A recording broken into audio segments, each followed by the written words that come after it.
ఎన్ suburban pastors welfare association వారికి, అలాగే మన ఫౌండర్ గారికి అయిన మేరా జయసుదాస్ అయ్య గారికి, వారి కుమారు బాబ్జీ గారు కూడా మన మధ్యకి వచ్చారు. అలాగే ప్రెసిడెంట్ గారికి, సెక్రటరీ గారికి, వైస్ ప్రెసిడెంట్ గారికి, పెద్దలు నెప్పనియారి గారికి, కృష్ణ బాబు గారికి, అలాగే వచ్చిన దైవజనులందరికీ కూడా హృదయపూర్వకమైన వందనాలు తెలియజేస్తున్నానండి. దేవుని కృపను బట్టి దేవుని పరిచయలోకి నేను 2008లో దేవుని పిలుపు పొందుకొని నేను దేవుని పరిచయలోకి రావడం జరిగిందండి. 2013లో నేను తిమ్మాపురంలో అడుగుపెట్టాను. పాదలమ్మపురంలో స్టార్టింగ్లో నేను సేవ మొదలు పెట్టానండి. ఇప్పుడు అక్కడే స్టార్టింగ్ పరిచయం జరుగుతుంది. 2013లో నుంచి జరుగుతున్న పరిచయంలో మరి నా కొన్ని ఆత్మలు అక్కడ రక్షింపడ్డారు. ఒక 5గురు, ఒక దగ్గర చాలా కష్టతరమైన పరిచయం అక్కడ. అయితే దేవుని కృపను బట్టి 5గురు రక్షింపడ్డారు. ఈ మధ్యన పక్కన ఒక సేవకురు పెట్టి మాకు ఇబ్బంది కలుగజేస్తున్నారు. మరి వాళ్ళ సంగతి మన వాళ్ళందరికీ తెలుసు. అయితే మీరు ప్రార్థన చేయండి. కొంతమంది పాపం మన వైస్ ప్రెసిడెంట్ గారు, సెక్రటరీ గారు వీళ్ళందరూ కూడా అడిగారు. అయినా సరే ఏమాత్రం కూడా చాలా ఇబ్బందికరంగా చేస్తున్నారు. నేను అంటున్నానండి, ఒక సేవకుడు దేవుడు పిలుపు ఉన్నప్పుడు, ఆత్మల పట్ల భారం ఉన్నప్పుడు టైమును వృధా చేసుకో కాదంటారా? ఎందుకంటే ఆత్మల భారం కలిగి ఉన్నప్పుడు దేవుడి పని కొరకు ముందుకు వెళ్తున్నప్పుడు వేరే సంఘాన్ని గలిబిలి చేయరు. నిజంగా చెప్తున్నానండి, ఆత్మల భారం లేని వాళ్ళు, ఏదో డబ్బు కొరకు ప్రయాసపడుతున్న వాళ్ళు సంఘాలను గలిబిలి చేసి ఆత్మలు గలిబిలి చేయడం వల్ల ఉపయోగం ఏం లేదు. నెక్స్ట్ దేవుని రాజ్యానికి ఆత్మలు చేరవు. నేను ఖచ్చితంగా చెప్తున్నానండి, సేవ భారం కలిగి ఉన్నప్పుడు కన్నీరు కార్చి మోకరించి ప్రార్థన చేసి ప్రభు నేను ఎక్కడికి వెళ్ళాలి, ఎవరిని రక్షించాలి అనే చాలా భారంతో దేవుడి దగ్గర ఏడుస్తాం. ఎందుకంటే దేవుడికి మనం పిలుపుని అందుకున్న మనము దేవునికి లెక్క అప్పచెప్పాలండి. కంపల్సరీ అప్పచెప్పాలి.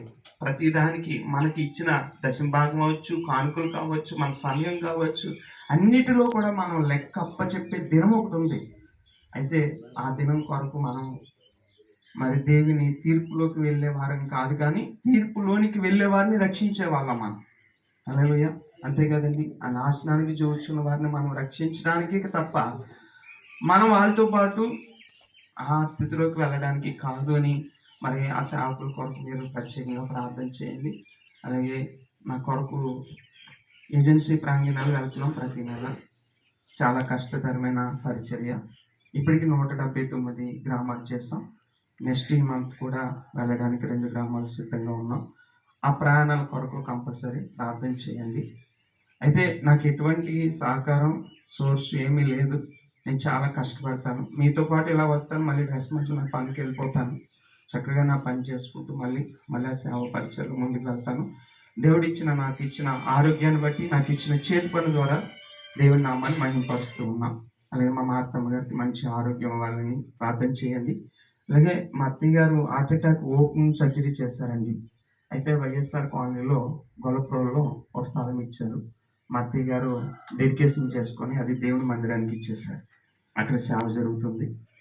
దాని కొరకు కూడా ప్రార్థన చేయండి. నెక్స్ట్ వైఎస్ఆర్ కాలనీలో కూడా ఒక స్థలం తీసుకున్నాము.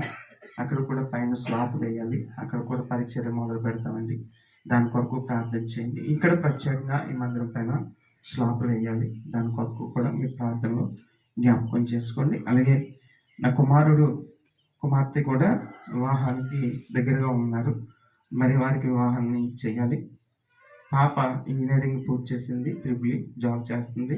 బాబు మహేంద్రాలో చేస్తున్నాడు, టెక్ మహేంద్రాలో. మొన్న వచ్చింది. బాబుకు కూడా వివాహం చేయాలి. మరి ప్రార్థనలో జ్ఞాపకం చేసుకోండి.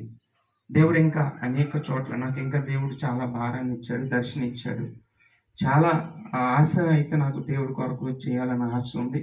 కానీ నా పరిస్థితులన్నింటిలో కూడా దేవుడు ఒక మంచి ద్వారాలు తెచ్చి, మార్గాలు తెచ్చి నాకు సహాయం చేయాలని నేను దిన ప్రార్థనలో జ్ఞాపకం చేసుకోండి. నేను ప్రతి ఉదయకాల సమయంలో ఇక్కడ 4 గంటలకు ప్రేయర్ జరుగుతుంది కంపల్సరీ. అనేకుల కొరకు ప్రార్థన చేస్తున్నాను. దేవుడు అద్భుతం చేస్తారని కోరుకుంటూ ఉన్నాను. అలాగే నేను కాకినాడ సిటీ అండ్ సబర్బన్కి వచ్చినప్పుడు నేను చాలా బలపడ్డాను. నేను సిటీ సబర్బన్ నుంచి నేను ఎక్కడికి ఏ ఫెలోషిప్కి ఇప్పుడు వచ్చి నాకు తెలియదు. నాకు మొట్టమొదటి సహవాసం నాకు జోసి గారు నన్ను పరిచయం చేశారు. అప్పటి కానించి కూడా నేను ఎక్కడికి వెళ్ళలేదు, నమ్మకంగా నేను ఇందులోనే ఉన్నాను. కానీ నన్ను అందరూ ప్రేమించి ఆదరించి నా కొరకు అందరూ ప్రార్థన చేస్తున్న మీ అందరికీ కూడా నా ప్రత్యేకమైన వందనాలు. ఈరోజు వర్తమానం ఇచ్చిన దైవ సేవకులకు ప్రత్యేకమైన వందనాలు. అలాగే మరి నడిపిస్తున్న ఓస్ట్ పాస్టర్ గారికి కూడా ప్రత్యేకమైన వందనాలు. మరి ఓస్ట్ పాస్టర్ గారు నేను నా సాక్ష్యం పంచుకోవడానికి మీరు నాకు అవకాశం ఇచ్చారు. మీ అందరికీ కూడా నా ప్రత్యేకమైన వందనాలు. ఈ కొద్ది మాటలు దేవుడు దీవించిన కాక.